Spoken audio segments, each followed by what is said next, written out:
Kunja Bihari Gopi Jana Vallabha Girivaradari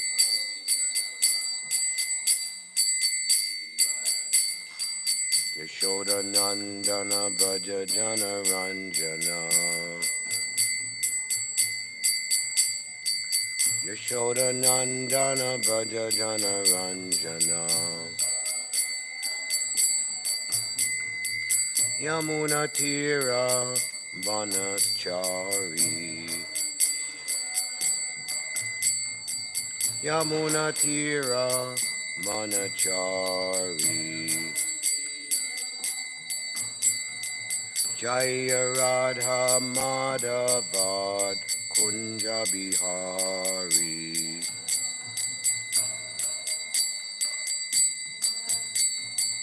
Jaya Radha Madhavad Kunja Bihari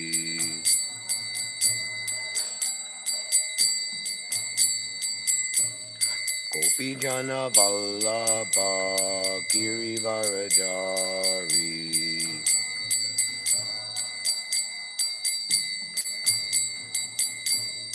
Gopi Jana Vallabha Girivaradari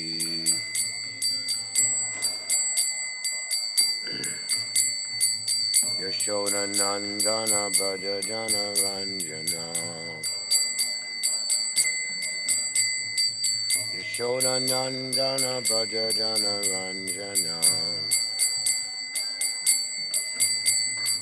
Yamuna Tira Vanachari Yamuna Tira Vanachari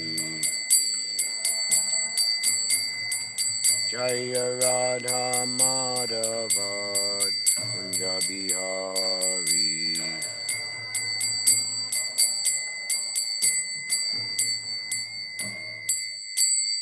Jaya Vishnupad Paramahamsa Preet Jakacharya. Make this louder, please.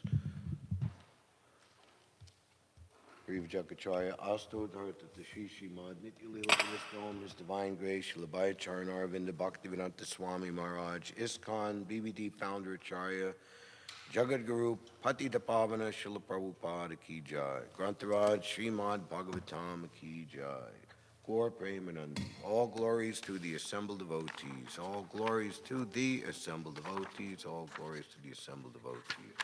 Gaur Premanandi Hari Bol.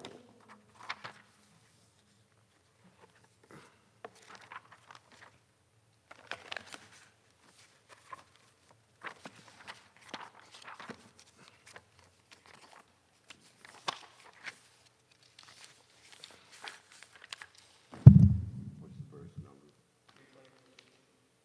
15.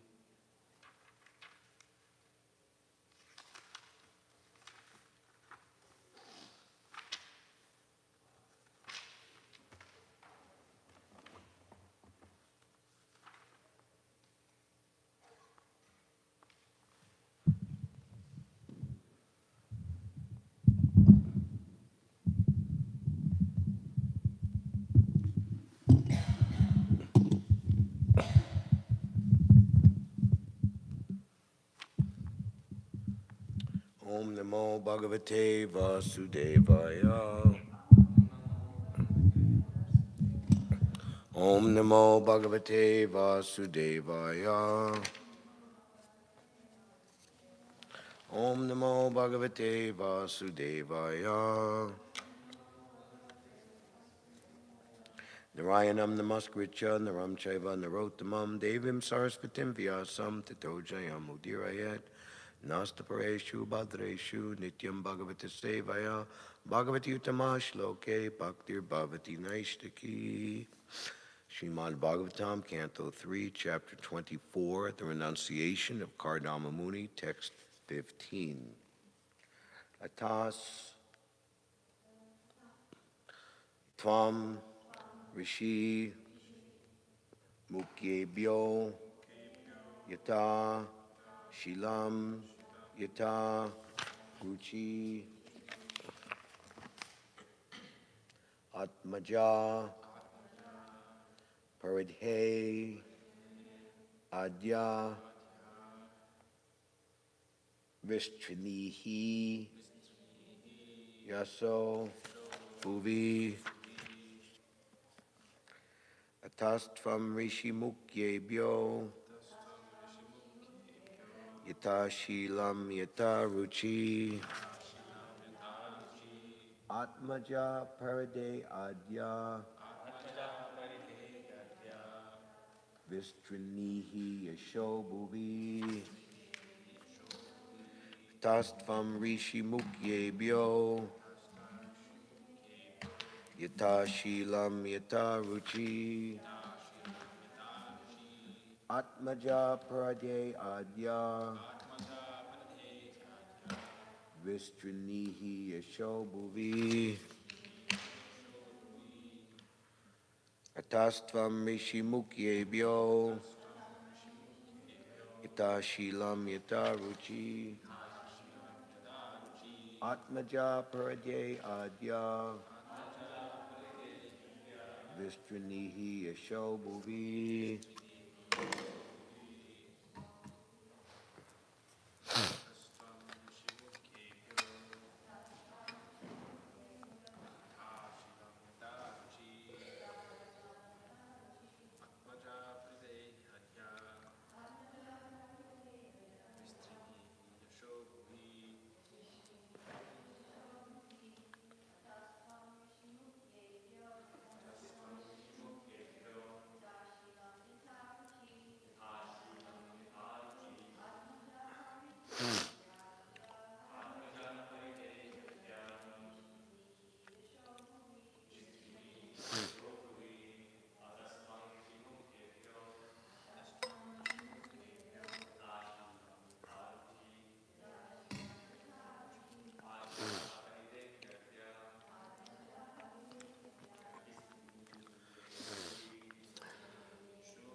Atah, therefore, Tvam, you, Rishi Mukyebhya, unto the foremost sages. Yata Shilam, according to temperament. Yata Ruchi, according to taste. Atmaja, your daughters. Hridehi, please give away. Adya, today. Vistranihi, spread. Yasha, fame. Bhuvi, over the universe. Translation. Therefore, today, please give away your daughters to the foremost of the sages, with due regard for the girls' temperaments and likings, and thereby spread your fame all over the universe. Purport by His Divine Grace, Srila Prabhupada. The 9 principal rishis or sages are Marichi, Atri, Angira, Pulastya, Pulaha, Kratu, Brigu, Vashishta, and Atharva. All these rishis are most important, and Brahma desired that the 9 daughters already born of Kardama Muni be handed over to them. Here 2 words are used very significantly, Yata Shilam and Yata Ruchi.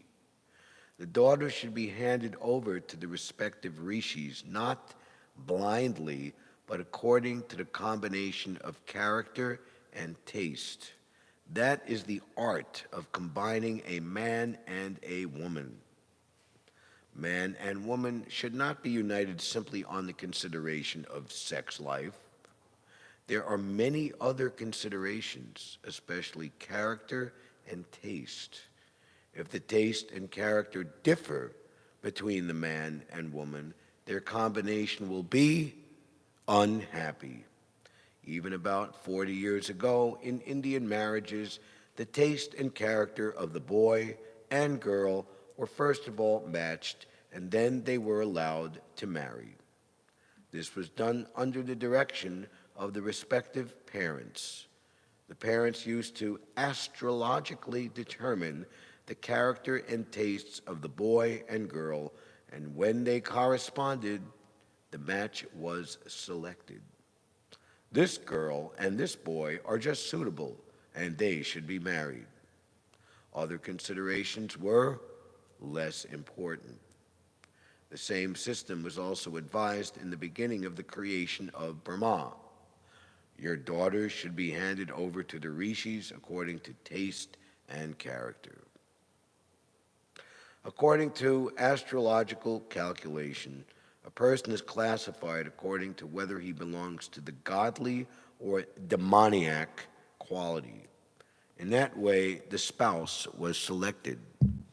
A girl of godly quality should be handed over to a boy of godly quality. A girl of demoniac quality should be handed over to a boy of demoniac quality. Then they will be happy. But if the girl is demoniac and the boy is godly, then the combination is incompatible. They cannot be happy in such a marriage. At the present moment, because boys and girls are not married according to quality and character, most marriages are unhappy and there is divorce. It is foretold in the 12th canto of the Bhāgavatam that in this age of Kali, married life will be accepted on the consideration of sex only. When the boy and girl are pleased in sex, they get married. And when there is deficiency in sex, they separate. That is not actual marriage, but a combination of men and women like cats and dogs. Therefore, the children produced in the modern age are not exactly human beings. Human beings must be twice born. A child is first born of a good father and mother, and then he is born again of the spiritual master and the Vedas. The first mother and father bring about his birth into the world, then the spiritual master and the Vedas become his second father and mother.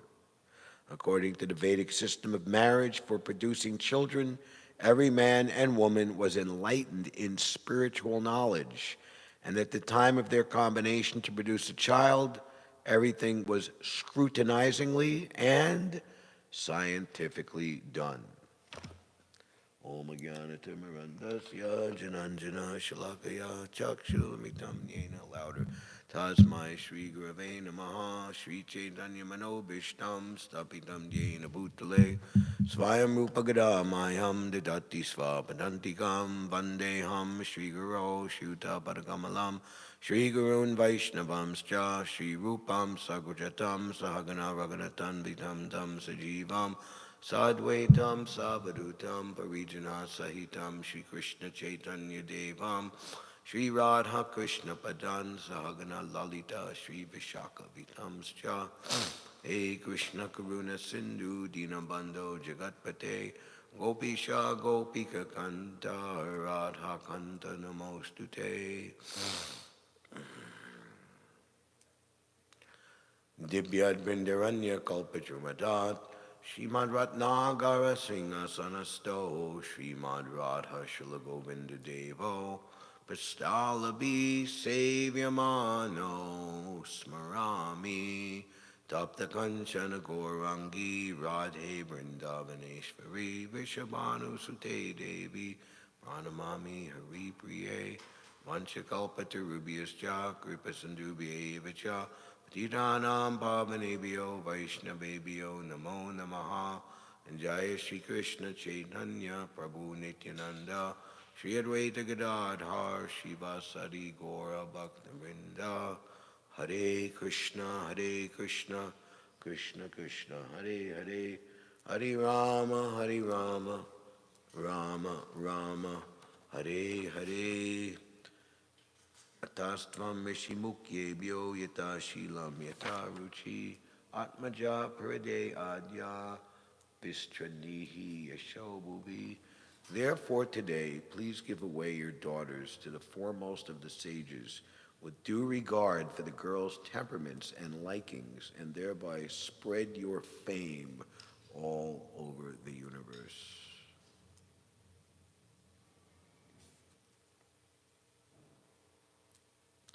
So Prabhupada very purposefully and compassionately, based on understanding the position of this Kali Yuga, describes the actual correct situation of the most important need in human society, the combination of men and women for marriage, so that a proper family life there's a foundation for proper family life where children, good souls will be attracted or directed to take shelter of the womb of that mother or in that family, and there will be good human society perpetually, generation after generation. This was one of the arguments presented by Arjuna, why he didn't want to kill all the male members of the core of a family, because the women would be left unprotected and the result would be Varna Sankara. We see that the population of the world today is predominantly Varna Sankara. Children or people born in an improper way, and their minds are, just as it's described in this Kali Yuga, unlucky, unfortunate. Their minds are always disturbed. So Prabhupada, in one place, he describes, as it's being spoken here, by Lord Brahma. Lord Brahma is directing Kardama Muni to give his 9 daughters away to the foremost of the sages, and thereby spread your fame all over the universe. Kardama Muni is already most glorious and famous because of his own exalted Paramahamsa character, but he has been selected by the Supreme Personality of Godhead to seemingly appear from him as his son, that he is the so-called father, Kardama Muni, of the great incarnation Kapila Dev Muni. So further spread your name and fame all over the universe by, and Prabhupada mentions these great, right at the beginning, 9 principal rishis or sages, and we see throughout the Bhāgavatam, they are there in various leelas and situations. Marichi, Atri, Angira, Pulastya, Pulaha, Kratu, Brigu, Vishishta, and Atarva. So such important personalities, and their offspring, the generations that they will produce, are most glorious. And again, this is at the beginning of the universe, where the number one need is to bring forth population. And again, this is at the beginning of creation. This is in the glorious Satya Yuga.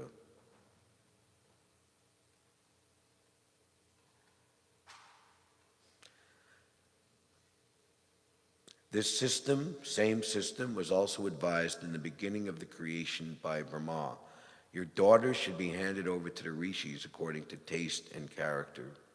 So Krishna is very, very merciful. Ultimately, as Lord Rishabhdev describes in the 5th canto, that the combination or the attraction between men and women for each other on the bodily conception of life is the basic principle of material existence.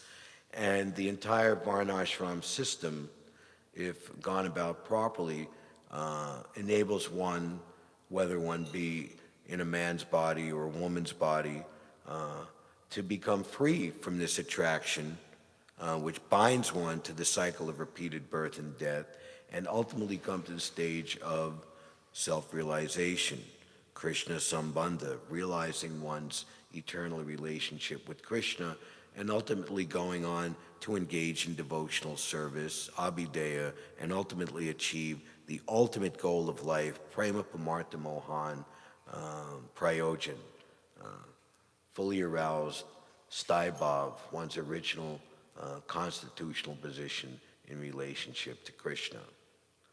So along the way, on the material platform, there are certain considerations. Character and taste. Within the Varnashram system, the modes of material nature are gradated and categorized, and those who are predominantly in a particular category will be happy associating with others in that similar category. And in marriage is such a serious and long-term commitment, and there is so much association on so many different levels for very responsible reasons and outcome, that the at the onset or the contemplation of who is to be matched with who is extremely important.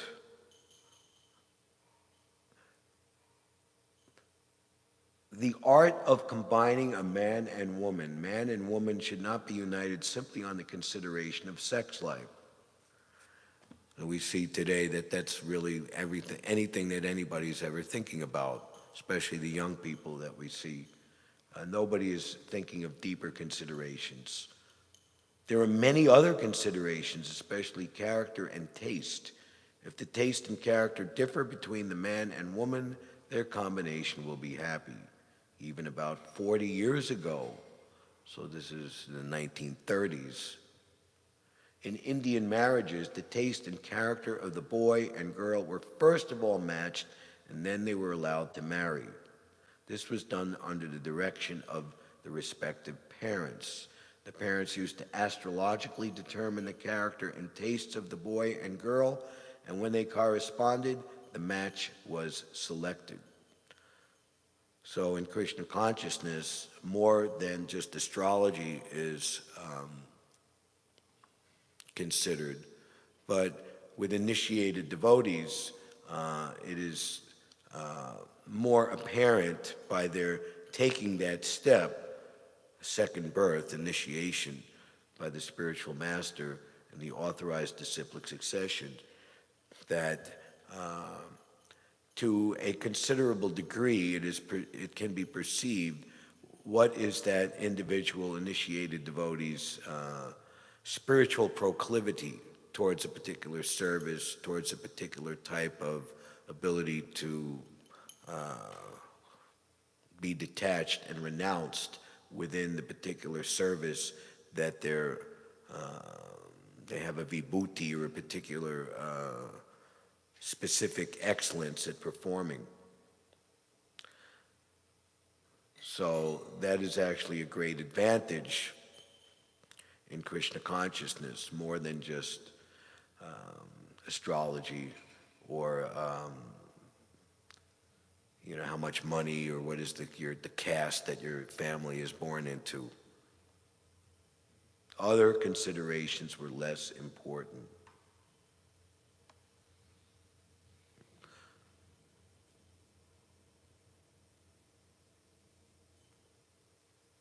If the combination is incompatible, they cannot be happy in such a marriage.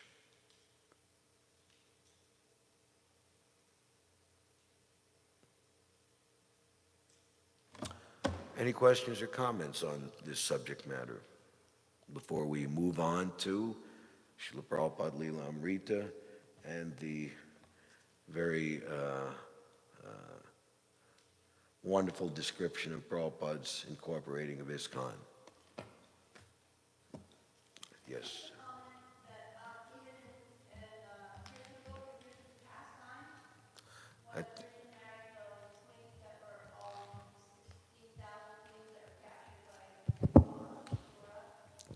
think I'm going to have to say again with the microphone. Sorry. Thought it was loud. No problem. Hare Krishna? Okay. So just in Krishna's pastime, Krishna Lila, in the Bhāgavatam in the 10th canto, also this same principle is applied. Because when Krishna married those captured queens, Right. There's a sentence or two of Srila Prabhupada explaining that he married them and he, Krishna, manifested a personality compatible Very to their nice. personality. Even though they're just generally described as the 16,000 queens and you don't really hear the different types of personalities that they were. They obviously had personalities. And Krishna, in consideration of their personality, he manifested. nice. And particularly it also talks about Satyabhama, you know, not one of those, but the principal queen, Satyabhama, because she was a little feisty. Krishna had a relationship with her compatible like that. So I just thought I'd make that comment. That's not just on the material platform. Even the Supreme Lord follows that. The originator. That's very nice. You know, ultimately, each and every one of us as individual spirit souls has their own unique relationship with Krishna. And ultimately, that's because Krishna likes that. Krishna, he is the supreme enjoyer, and his enjoyment is unlimited. So each and every one of ours individuality, is that proper English? Probably not, is an aspect of increasing the enjoyment of the Lord. And even on the platform of Krishna's relationship with his internal potencies, as Krishna expands into unlimited incarnations, so Shakti Tattva, her supreme Mula Prakriti Majesty, Srimati Radharani, she expands into unlimited corresponding transcendental female forms to augment and to match the particular mood and personality of Krishna in that incarnation. That is described very nicely in the 4th chapter of the Adi Leela. So Krishna is very kind that he allows us, Prabhupada says in one place that he allows us our quota in terms of getting married. But again, this is a temporary relationship based on our identification of ourself with this body in this material world. So we want to be a husband or we want to be a wife, so Krishna allows it. But when it's done for the purpose, like Krishna says in the Bhagavad Gita, sex life according to religious principles, that I am. And the attraction between man and woman is, Prabhupada says in some place, natural. And what is the natural result? Children. And, you know, a child is not just like a little baby, you know, goo goo gaga and then completely dependent, but that child is going to grow up to be, you know, full-fledged adult. And what will that adult do? Can we be a most, like an incredible, greatest example, Srila Bhakti Siddhanta Saraswati Thakur, or our own Divine Grace Srila Prabhupada. They were born of mother and father, and they grew up to be what they were. Or they could grow up to be Adolf Hitler or some other like megalomaniacal, crazy despot. So,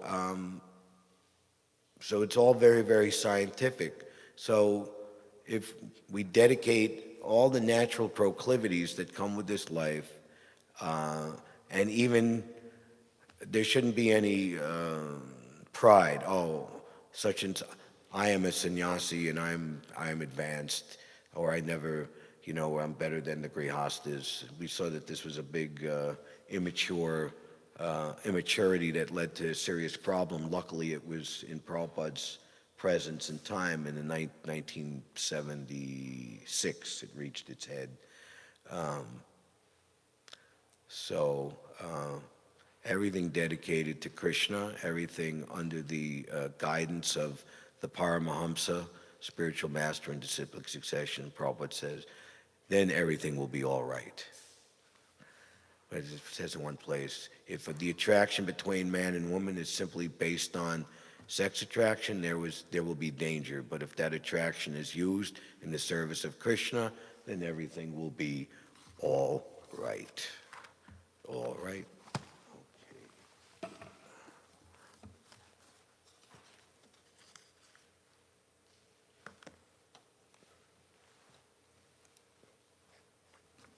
We shall call our society ISKCON.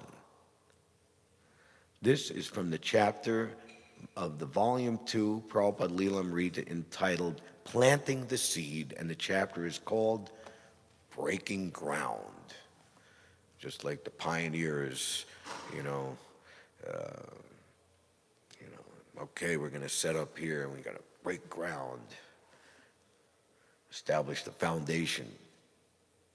Prabhupada had laughed playfully when he had first coined the acronym. He had initiated the legal work of incorporation that spring while still living on the Bowery. Here's an interesting point. So at 94 Bowery, which is just, if you come over the Manhattan Bridge, coming from here in Brooklyn, and you make the right turn, no, you continue on Canal Street, so right there, at the first traffic light is Bowery, and Prabhupada just lived one block north. But even before its legal beginning, he had been talking about the International Society for Krishna Consciousness. And so it had appeared in letters in India and in the Village Voice. So the Village Voice had sent a reporter to interview Srila Prabhupada in the Bowery, and there was an article.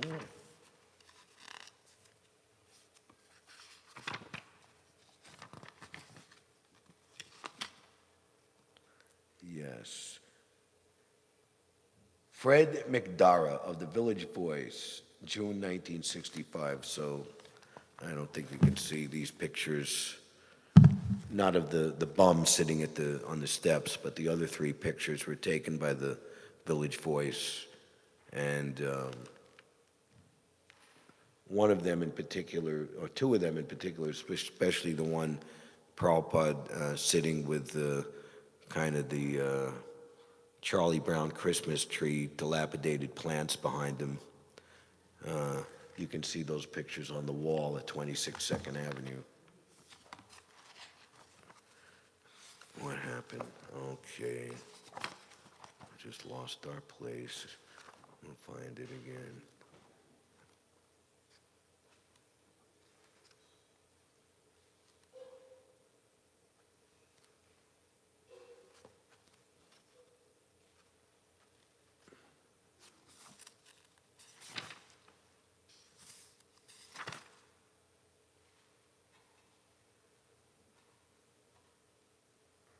A friend had suggested a title that would sound more familiar to Westerners, International Society for God Consciousness.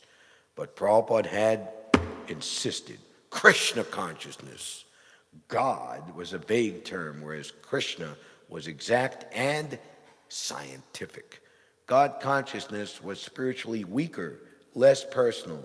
And if Westerners didn't know that Krishna was God, then the International Society for Krishna Consciousness would tell them by spreading his glories in every town and village.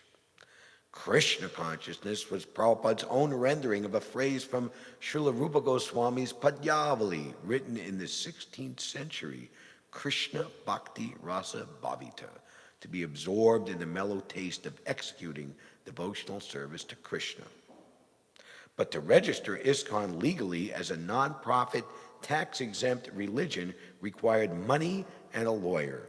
Carl Jurgens had already gained some experience in forming religious, political, and social welfare groups, and when he had met Prabhupada on the Bowery, he had agreed to help. He had contacted his lawyer, Stephen Goldsmith. So Carl Jurgens was one of the first people to take an interest and befriend Srila Prabhupada. He was an African American, and he was married, and I don't, maybe just common law marriage, just live-in marriage with Eva, who, extraordinary for the time, was in a white body, and she was an ultra-feminist. And when Prabhupada had to flee the Bowery Loft because his so-called roommate had gone crazy on LSD, threatening him with violence, he stayed for 1 week in Carl and Eva's apartment, which was just to the west on Center Street. That building is still existing. You can actually see where Prabhupada stayed there under very trying and uncomfortable circumstances for 1 week. So ultimately, this Carl Jurgens, who actually became initiated as Carl Yapati, he had to choose between Srila Prabhupada and his white feminist wife, and unfortunately he chose the latter, and he left Krishna consciousness. But we see here, he was used by Krishna. He introduced him to the lawyer that Srila Prabhupada used to incorporate ISKCON. Leelamrita describes personalities like Carl as, when Prabhupada finally got to 26 Second Avenue, helped by Michael Grant, Mukunda Maharaj, that it was a changing of the guard, that the previous group of well-wishers to Prabhupada, they wished him well, but, for circumstances and reasons, they weren't going to go forward after ISKCON was incorporated, et cetera, and they just drifted away. Stephen Goldsmith, a young Jewish lawyer with a wife and 2 children and an office on Park Avenue, was interested in spiritual movements. When Carl told him about Prabhupada's plans, he was immediately fascinated by the idea of setting up a religious corporation for an Indian Swami. He visited Prabhupada at 26 Second Avenue, and they discussed incorporation, tax exemption, Prabhupada's immigration status, and Krishna consciousness. Mr. Goldsmith visited Prabhupada several times. Once he brought his children, who liked the soup that the Swami cooked. I guess that was dal. He began attending the evening lectures, where he was often the only non-hippie member of the congregation. One evening, having completed all the legal groundwork and being ready to complete the procedures for incorporation, Mr. Goldsmith came to Prabhupada's lecture and kirtan to get signatures for the trustees for the new society. What's today's date? July 11th. July 11th, Prabhupada is lecturing. So exactly 57 years ago today. Mr. Goldsmith, wearing slacks and a shirt and tie, sits on the floor near the door. Okay, so next time you come into 26 Second Avenue, just where you take your shoes off and you take one step in, this is where Stephen Goldsmith, the lawyer, was sitting. Actually, that's where Brahmananda had his, of course, Brahmananda came a little bit later, but ultimately that front area by the window was the temple president's office. That's where Brahmananda had set himself up, and also was a good place to be the security guard and bouncer for any undesirable Bowery bums or other rowdies who would try to come in.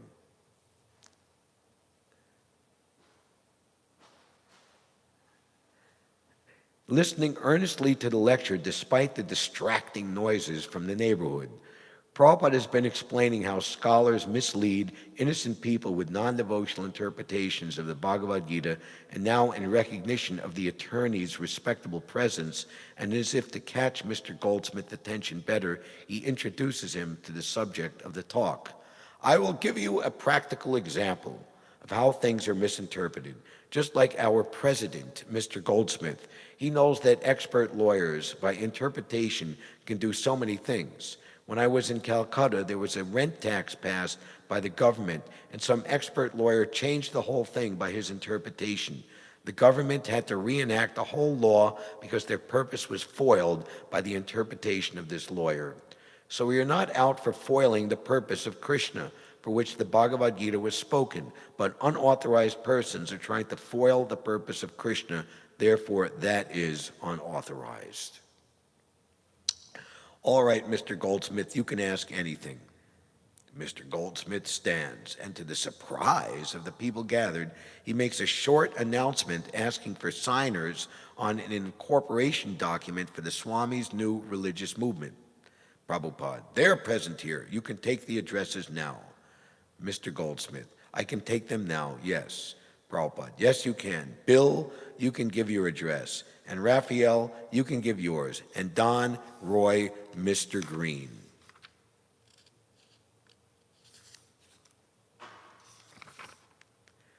So these Don and Raphael were more or less just boarders or freeloaders. Srila Prabhupada had given an open invitation that anyone, any boy who can follow the principles is welcome to stay in the storefront. You look at that Matchless Gifts black and white movie made by Richard and Susan Whitty, who were students of, I forget his first name, Penny Baker. He made all of like the Monterey Pop and kind of hippie Haight-Ashbury movies back in the day. That was done in the fall, in October. This is July. But even you see in October how like, who are these people? They're just kind of laying around. And there's that one guy with a beard, he said, yeah, man, I needed a place to sleep. And they said, oh, yeah, come on in here. You sleep here, you know. So this Don and Raphael were more or less useless characters, and ultimately they had to be ejected because of fighting with more properly situated devotees later and smoking marijuana.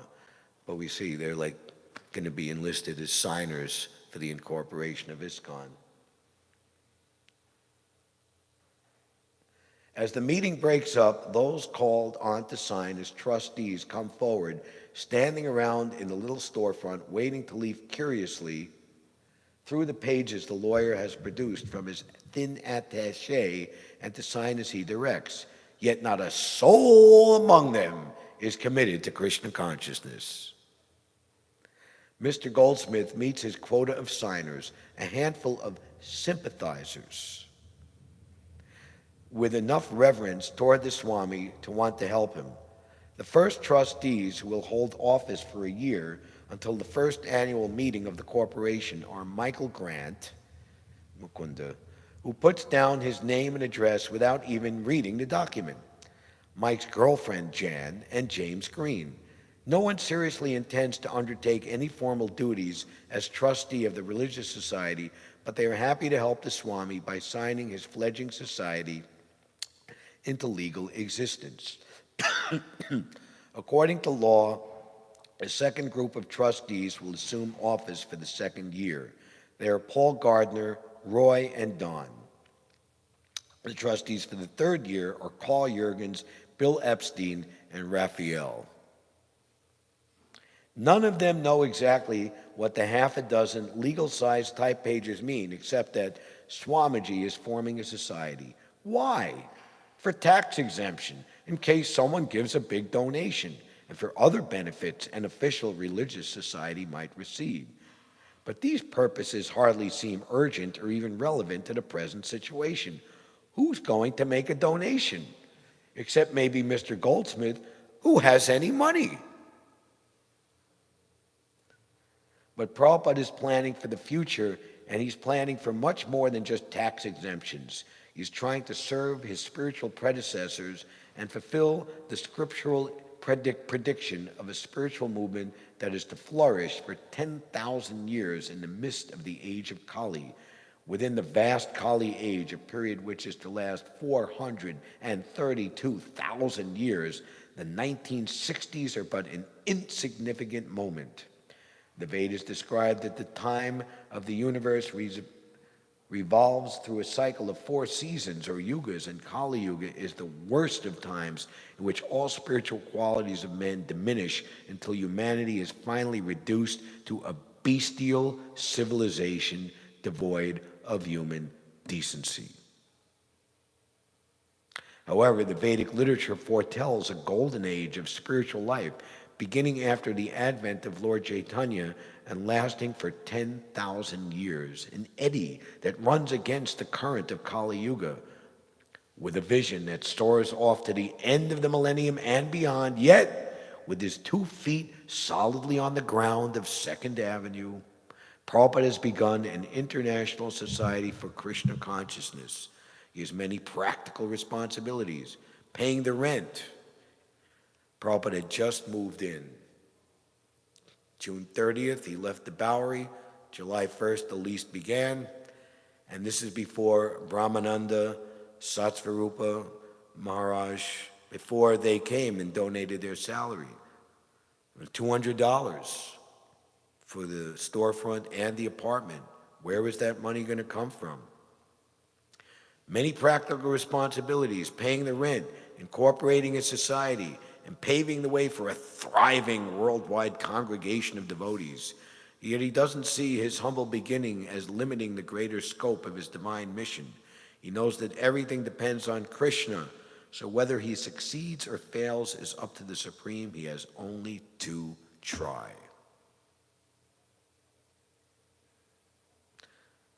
The purposes stated within ISKCON's Articles of Incorporation reveal Prabhupada's thinking. They were 7 points, similar to those given in the prospectus for the League of Devotees he formed in Jhansi, India, in 1953, 13 years earlier. That attempt had been unsuccessful, yet his purposes remained unchanged. 7 purposes of the International Society for Krishna Consciousness: to systematically propagate spiritual knowledge to society at large and to educate all peoples in the techniques of spiritual life in order to check the imbalances of values in life and to achieve real unity and peace in the world. So there's 7 purposes, but Prabhupada letters them. That was A. This is B. To propagate a consciousness of Krishna as it is revealed in the Bhagavad Gita and Śrimad Bhāgavatam. C. To bring the members of the society together with each other and nearer to Krishna, the prime entity, thus to develop the idea within the members and humanity at large that each soul is part and parcel of the quality of Godhead, Krishna. D. To teach and encourage the Sankirtan movement, congregational chanting of the holy name of God, as revealed in the teachings of Lord Sri Chaitanya Mahaprabhu. E.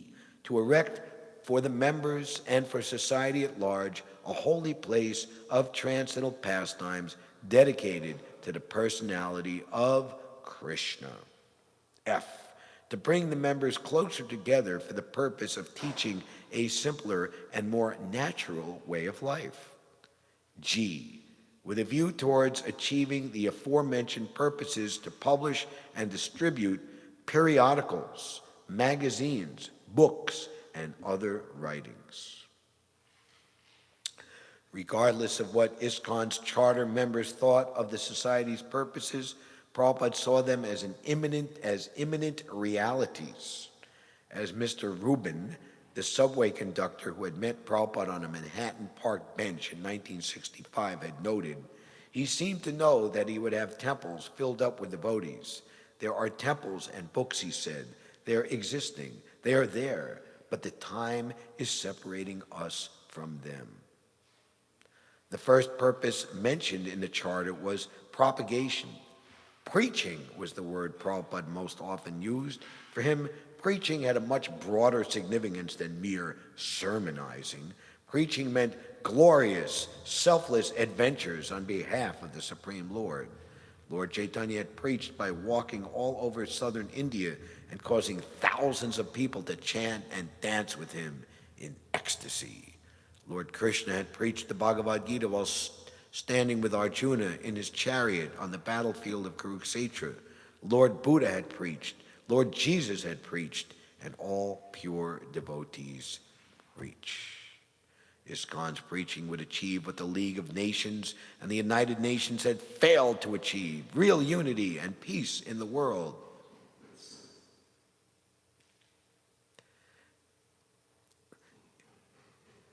ISKCON workers would bring peace to a world deeply afflicted by materialism and strife.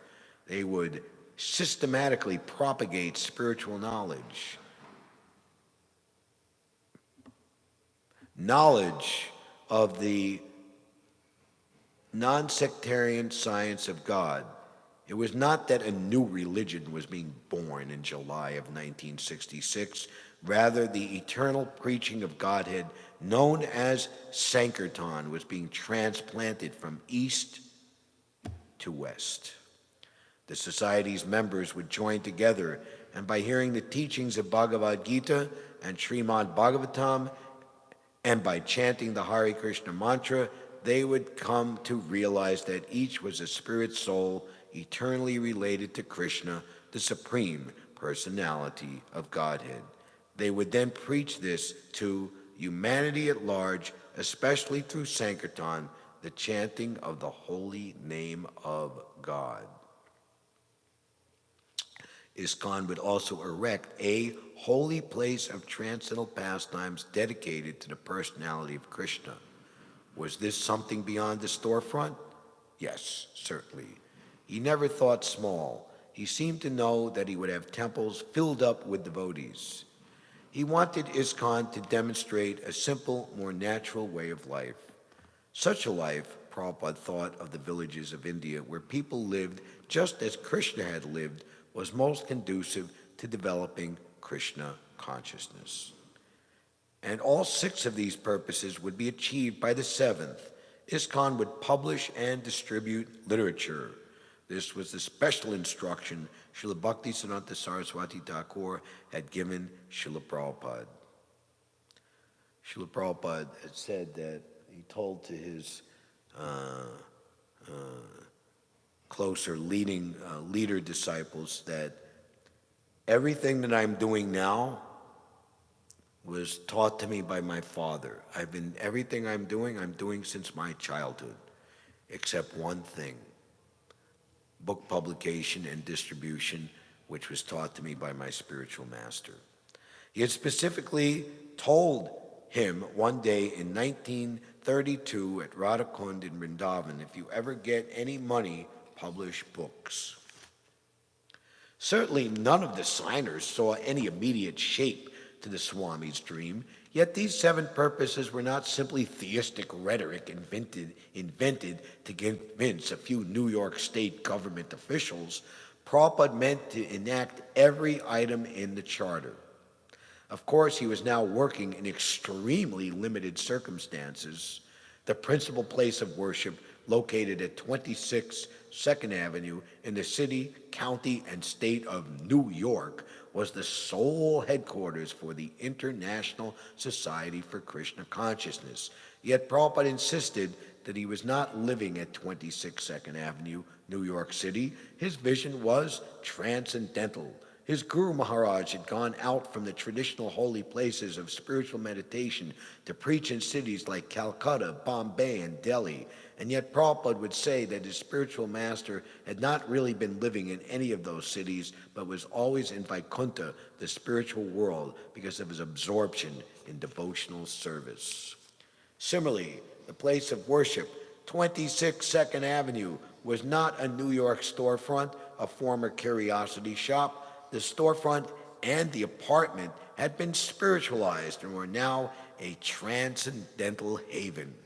Society at large could come here, and the whole world could take shelter here, regardless of race or religion. Plain, small, and impoverished as it was, Prabhupada regarded the storefront as a holy place of transcendental pastimes dedicated to the personality of Krishna. It was a world headquarters, a publishing house, a sacred place of pilgrimage, and a center from which an army of devotees could issue forth and chant the holy names of God in all the streets in the world. the entire universe could receive Krishna consciousness from the International Society for Krishna Consciousness, which was beginning here.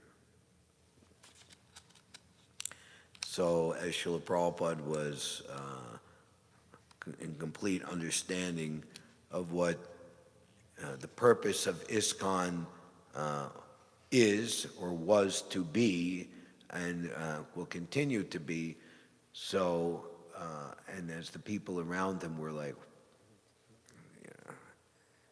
how could this, so we have to be deeply, we have to be visionary, we have to be very broad and deep-minded and seeing.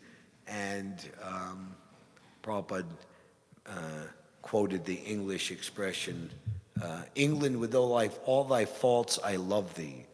So we should understand that ISKCON is the eternal association of devotees. Srila Bhakti Siddhanta, who was at Bhaktivinoda Thakur, the Vishva Vaishnav Sabharaj, which is the glorious association of the devotees of Lord Chaitanya together. So Prabhupada's International Society for Krishna Consciousness is his personal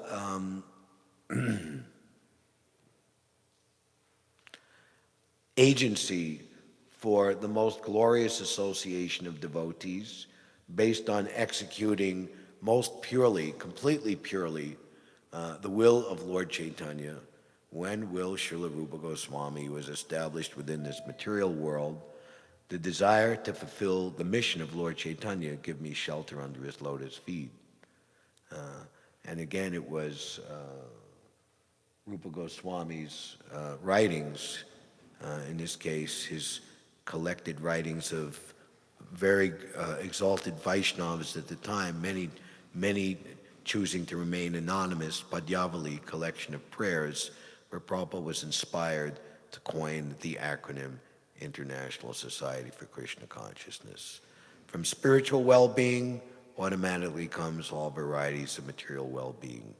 So by always understanding the deep, eternal, and indestructible purpose of Krishna, Lord Chaitanya, and the association of his devotees, of which this International Society for Krishna Consciousness is based, one cannot and should not and will not ever be confused or bewildered, no matter what happens, as the ISKCON ship sails over these treacherous waters of Kali Yuga. Kali Yuga is the age of quarrel and dissension, the age of confusion.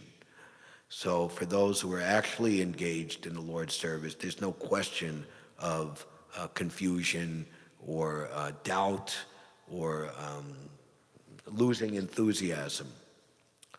So we accept Srila Prabhupada, who created ISKCON, as the captain of the ship to guide us across this dangerous ocean of Kali Yuga, which diminishes all the good qualities of the human being, and more than just being sheltered on the ship, but to rescue everyone drowning in this ocean of Kali Yuga and bring them to safety in Srila Prabhupada's movement at the lotus feet of his divine grace.